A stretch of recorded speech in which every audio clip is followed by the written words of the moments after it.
다 함께 사도신경으로 우리의 신앙을 고백하겠습니다. 나는 전능하신 아버지 하나님, 천지의 창조주를 믿습니다. 나는 그의 유일하신 아들, 우리 주 예수 그리스도를 믿습니다. 그는 성령으로 잉태되어 동정녀 마리아에게서 나시고 본디오 빌라도에게 고난을 받아 십자가에 못 박혀 죽으시고 장사된 지 사흘 만에 죽은 자 가운데서 다시 살아나셨으며 하늘에 오르시어 전능하신 아버지 하나님 우편에 앉아 계시다가 거기로부터 살아있는 자와 죽은 자를 심판하러 오십니다. 나는 성령을 믿으며 거룩한 공교회와 성도의 교제와 죄를 용서받는 것과 몸의 부활과 영생을 믿습니다. 아멘.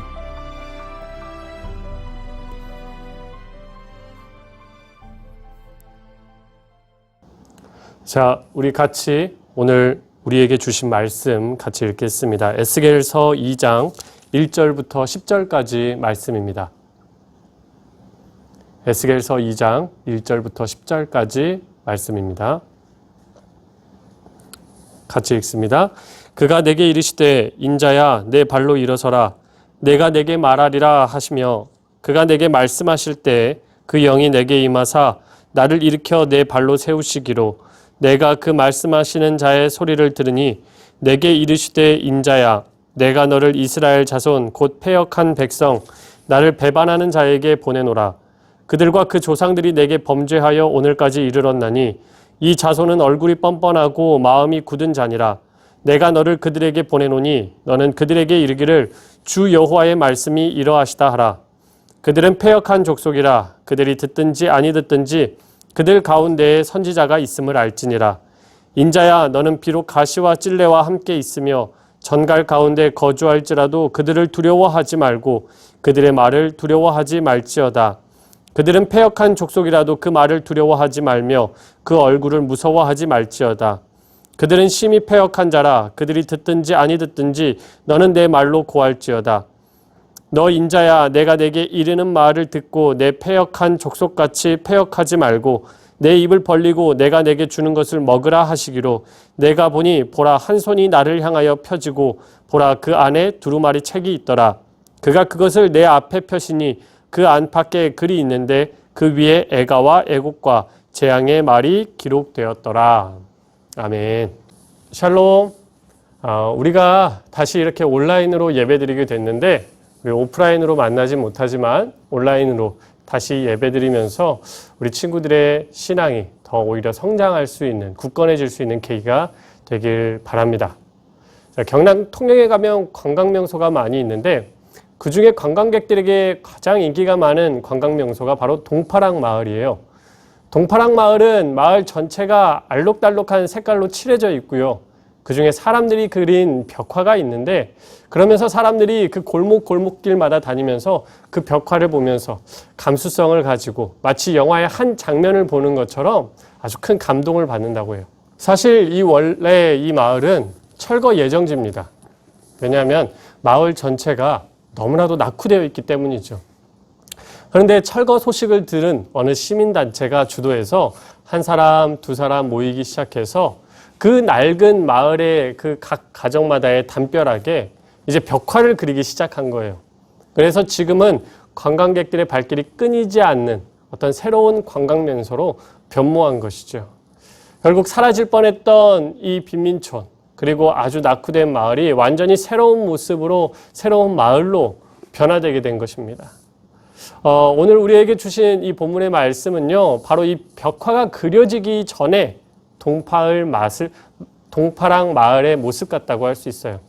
어떻게 보면 너무나 보잘것없는 모습, 별 볼 일 없는 모습, 그렇게 살아가고 있었던 바로 한 사람인데 그 사람이 누구냐? 바로 오늘 본문에 나오는 에스겔 선지자입니다. 에스겔 선지자가 25살이 되었을 때 바벨론 제국의 느부갓네살이라는 왕이 쳐들어왔어요. 그래서 그는 하루아침에 포로 신세가 되었습니다. 바벨론에 있는 그발강가라는 곳이 있는데 그곳에 끌려가서 포로의 사역을 일을 하게 됐죠. 그때 에스겔이 바라보는 자신의 모습이 어땠을까요? 굉장히 초라하고 보잘것없는 바로 그 아까 말했던 동파랑 마을 같았을 거예요. 근데 그때 누가 찾아오시느냐? 바로 이 에스겔에게 하나님께서 찾아가십니다. 하나님은 에스겔 선지자가 찾아올 때까지 기다리고 계셨던 것이 아니라 먼저 에스겔 선지자를 찾아가셨어요. 뿐만 아니라 하나님은 에스겔 선지자에게 환상을 보여주십니다. 자, 오늘 본문의 말씀이 바로 그 환상의 내용인데요. 그 환상은 무엇이냐? 바로 내 생물이에요. 내 생물은 각각 좌우 그리고 앞, 뒤 얼굴이 달라요. 앞은 사람 얼굴이고 오른쪽은 사자 얼굴이고 왼쪽은 소 얼굴이고 뒤는 독수리 얼굴이에요. 생각만 해도 굉장히 끔찍하죠. 그런데 하나님께서 이런 환상을 보여주신 이유가 있어요. 그것은 다른 것 아니라 하나님께서 이스라엘에게 찾아오셔서 역사하시는데 사람처럼 지혜롭게 역사하시고 또 사자처럼 능력 있게 역사하시고 또 소처럼 신실하게 역사하시고 독수리처럼 높은 곳으로 인도하시는 분이다라는 것을 보여주기 위함이었습니다. 이렇게 들으니까 굉장히 감동적이죠. 자, 이러한 환상, 그것을 보여주신 다음에 하나님께서 1절에 보면 에스겔 선지자를 어떻게 부르시느냐? 자, 1절 말씀을 볼까요? 그가 내게 이르시되 인자야. 인자야라고 부르셨어요. 인자라는 것은 뭐예요? 사람의 아들이라는 뜻이죠. 우리가 신약에 보면은 예수님께서 자신을 가리켜서 말씀하실 때 뭐라고 이야기하셔요? 인자라고 이야기하시죠. 인자. 그때 인자는 사람의 몸, 사람의 몸을 입고 오신 그리스도라는 뜻으로 사용되었어요. 자, 구약에서도 인자라는 말이 나오는데 구약에서 인자는 연약한 인간의 뜻으로 사용되었습니다. 다시 말해서 오늘 본문에서 하나님께서 에스겔을 향하여서 먼저 인자야 라고 부르시는데 그것은 뭐예요?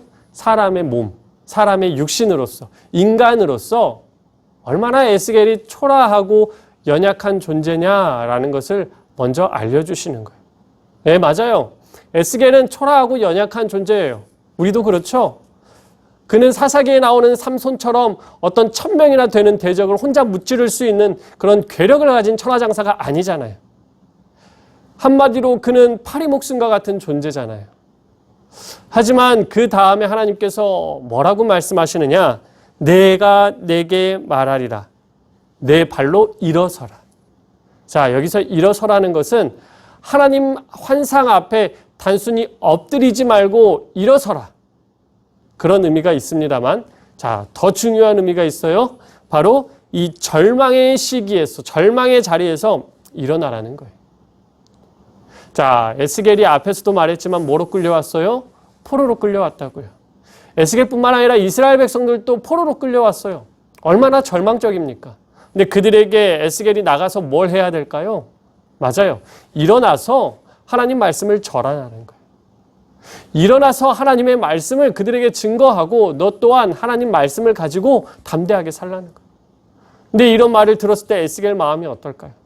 사실 너무나도 어이가 없을 거예요. 왜?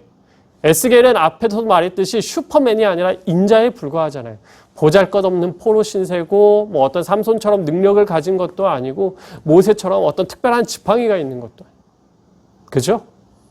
뿐만 아니라 포로로 끌려온 이스라엘 백성들의 삶은 어떨 것 같아요? 정말 만만치 않거든요. 자, 3절에 보면요. 이렇게 말씀하고 있어요.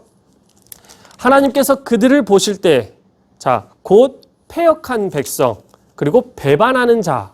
자, 또 4절에 뭐라고 있다고요? 이 자손은 얼굴이 뻔뻔하고 마음이 굳은 자. 자, 6절에도 이렇게 있어요. 너는 비록 가시와 찔레와 함께 있으며 정갈 가운데 거주할지라도. 자, 이들의 마음은요, 뻔뻔하고 패역하고 굳었고 또 가시와 찔레 같은 마음. 자, 이런 이들에게 하나님께서 뭐라고 말씀하셔요? 에스겔아, 가서 말씀을 전해라. 내 말을 전해라. 에스겔이 어떨 것 같습니까? 불가능한 일을 시킨다라고 생각하겠죠. 그렇죠? 우리들도 예외는 아니잖아요. 연약한 우리들을 향하여서 하나님께서 절망의 자리에서 일어서라. 사명을 감당해라. 내가 너에게 힘을 줬어. 비전을 줬어. 능력을 줬어. 라고 말씀을 하셔도 우리는 뭐라고 해요? 하나님, 저 지금 너무 힘들어요. 저 지금 일어나서 걸을 힘조차 없어요. 하나님, 저 왜 이렇게 힘들게 하세요? 왜 이렇게 귀찮게 하세요? 저 그냥 좀 쉬고 싶어요. 자포자기의 마음이 우리에게 있잖아요. 자, 그런데 이럴 때 우리에게 주시는 말씀이 있어요. 8절을 보겠습니다. 자, 하나님께서 에스겔 선지자에게 뭐라고 말씀하셔요? 인자야, 내가 내게 이르는 말을 듣고 내 입을 벌리고 내가 내게 주는 것을 먹어라. 자, 9절에 보면 그 먹는데 그것이 뭐냐? 바로 두루마리 책이에요. 두루마리 책. 두루마리 책이 뭡니까? 바로 하나님 말씀이에요. 하나님 말씀을 먹으라는 거예요. 네가 힘들고 네가 어렵고 네가 자신감이 없고 네가 능력이 부족하다고 느껴질 때 다른 것 아니라 하나님 말씀을 먹으라. 왜? 하나님 말씀을 먹었을 때 우리 가운데 충만함이 일어나기 때문이에요. 우리 몸속에 음식이 들어오면 그 음식이 우리 가운데 머물러 있지 않죠. 우리 몸에 녹아지고 우리의 혈관 가운데 우리의 머리와 우리의 신체 구석구석에 공급이 되어서 우리가 능력을 얻죠. 힘을 얻죠. 마찬가지. 하나님 말씀을 우리가 먹게 되면 그 말씀이 우리 가운데 머물러 있지 않아요. 그 말씀이 우리를 살립니다. 우리 가운데 살아나요. 그래서 우리 가운데 살아서 역사하는 거예요. 우리에게 때로는 그 말씀이 위로를 주기도 하고 소망을 주기도 하고 능력을 주기도 하고 지혜를 주기도 하고. 그래서 어떻게 해요? 우리는요. 말씀의 능력을 통해서 절망의 자리에서 소망의 자리로 희망의 자리로 일어서게 되는 거예요.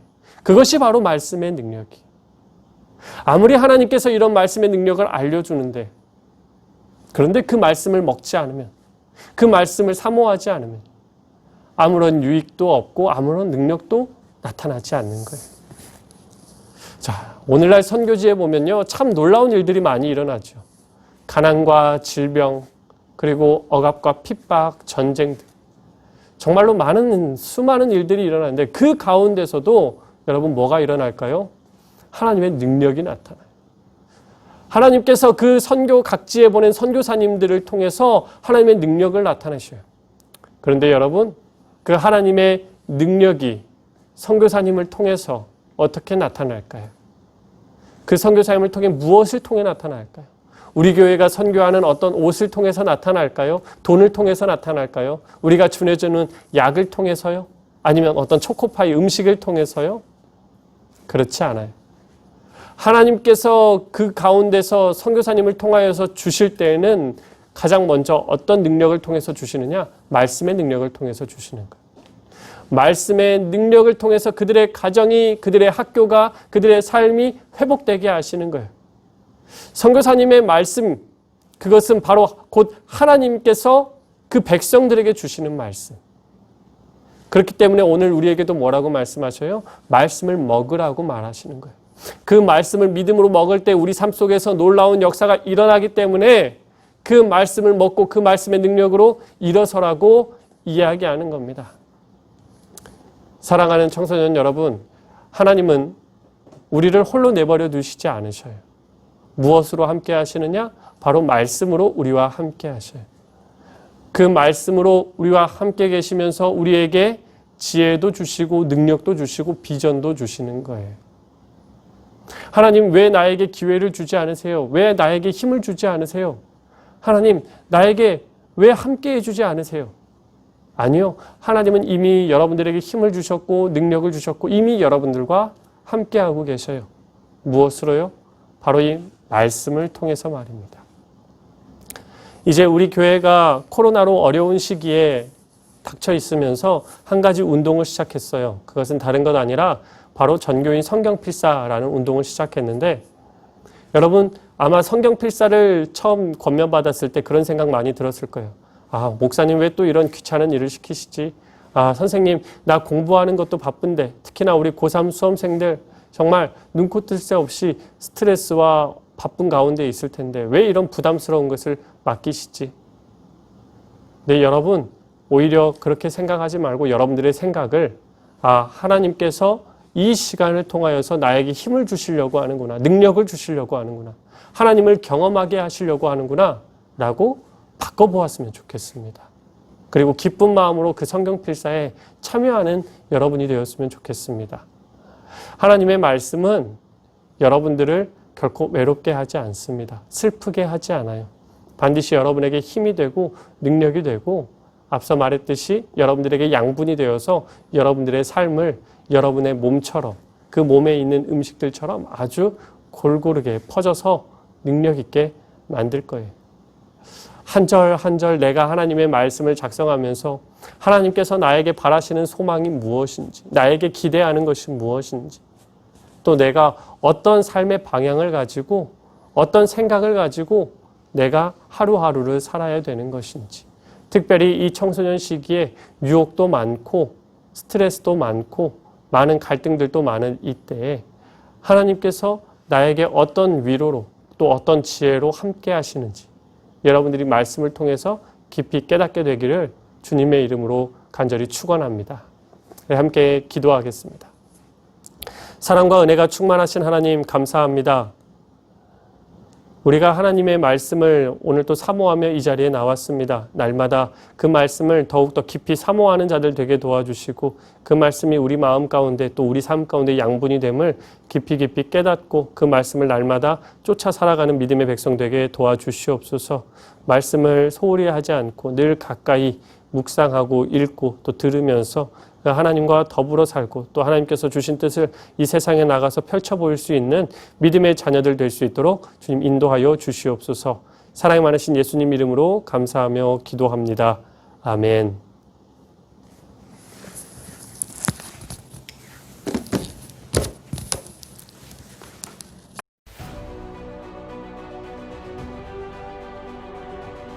하늘에 계신 우리 아버지, 아버지의 이름을 거룩하게 하시며 아버지의 나라가 오게 하시며 아버지의 뜻이 하늘에서와 같이 땅에서도 이루어지게 하소서. 오늘 우리에게 일용할 양식을 주시고 우리가 우리에게 잘못한 사람을 용서하여 준 것 같이 우리의 죄를 용서하여 주시고 우리를 시험에 빠지지 않게 하시고 악에서 구하소서. 나라와 권능과 영광이 영원히 아버지의 것입니다. 아멘.